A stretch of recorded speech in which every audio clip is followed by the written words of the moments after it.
pages. I haven't done any work on it in 2 or 3 years. Your autobiography? Yeah. What is one of the highlights from that fascinating book we are anxiously waiting? What? What are the highlights of the autobiography? I don't think there were any highlights. Maybe that's why I stopped doing it. No one's going to give a shit about this. How about raising 4 children? Was that a highlight of your life? You know what? That's an interesting point. I think I was a non-entity. What does that mean? Not a player. Dad, seriously? You took us to the library, you took us to the museums, you took us to the Civil War battlefields. Well, I forgot. You took us to the cigarette factory. That was a highlight of my life. Is that right? Yes. Huh. I amaze my friends when I tell them that cigarettes are made 2 at a time and then they cut them in half with the filter. I saw that at the cigarette In factory. Richmond. I don't know where it was. Yeah, it was in Richmond. You took us to another factory where they had the plastic bubble wrap, and we all got to take some home, and we popped it all the way home in the car. I think it was a new invention. You took us to the symphony and the bluegrass concerts. I have no recollection. You don't really recall going to Rock Creek Park and cooking hot dogs? Well, we certainly went to Rock Creek Park ad nauseum because we lived 2 blocks away from the damn park. But we loved it. Candy Cane City. Yep. Um, And we walked trails that yes. were Sugarloaf uncommon. Mountain. Sugarloaf Mountain. No, I'm talking about the trails on Dog Hill. There are all kinds of trails that no one ever walked on except us.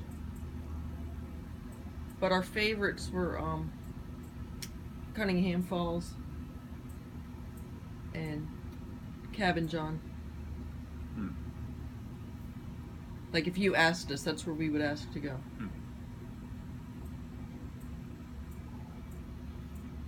The family trips to New York City and Philadelphia. Your mother recites the Philadelphia story because she got this letter from the mayor of Philadelphia. Well, that was just part of the trip. We also, did some educational things. But yes, you broke down and sent your mother, your wife, and your daughter to get help. Which is not very safe, but they survived.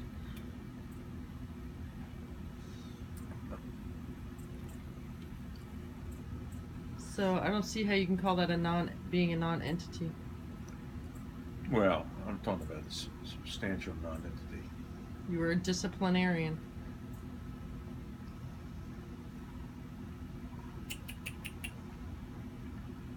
You don't remember that, being a disciplinarian? First of all, we had 3 girls, and so girls were never a pain in the ass. It was John was the only pain in the ass. I got spanked a couple times, but yeah, I was the most obedient one.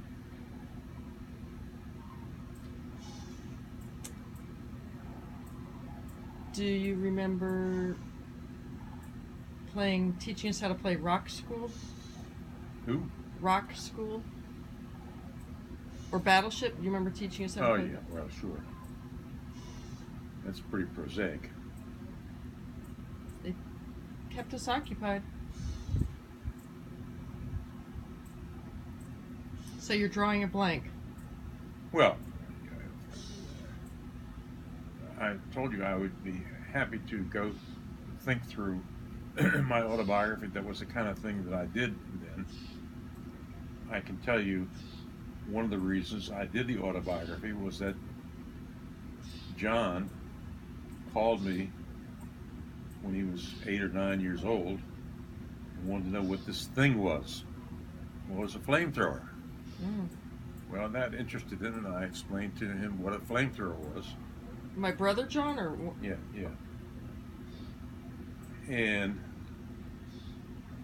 But as far as I'm concerned, that's where it ended.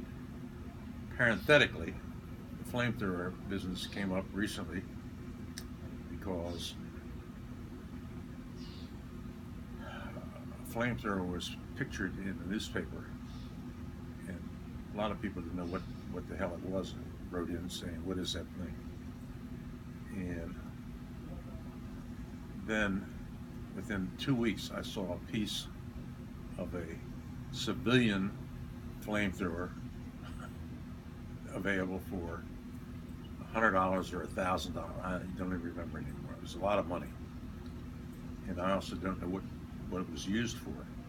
The paranoid people in this country that are worried about the I don't think so. end of times. Well, I think if you knew what a flamethrower really was,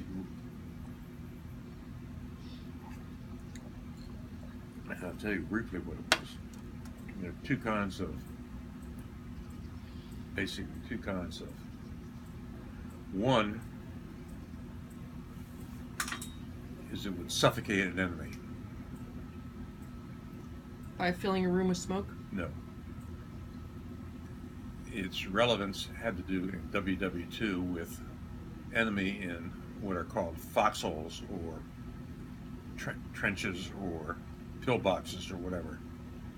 And so they're in an enclosed spot. And if you have a blast of fire, then number one, you burn them. Number two, you also use up all the oxygen. Now, most people, that doesn't make a hell of a lot of sense, and you just take it for granted. The second point had to do with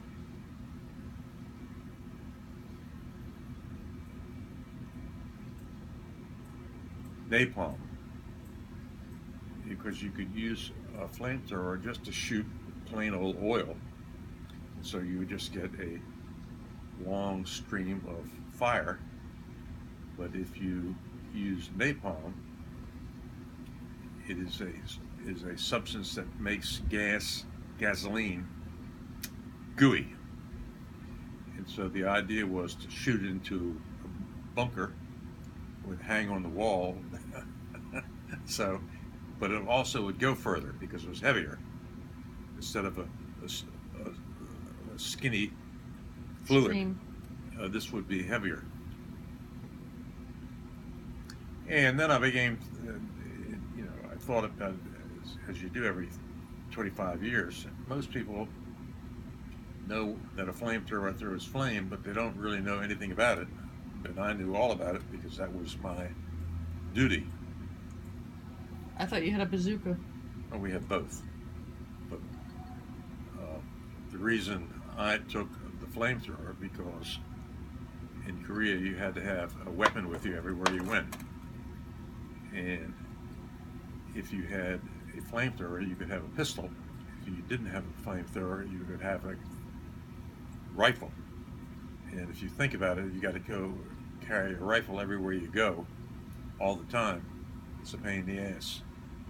So you had a choice? I didn't think the military gave you a choice. Well, that had to do with your job.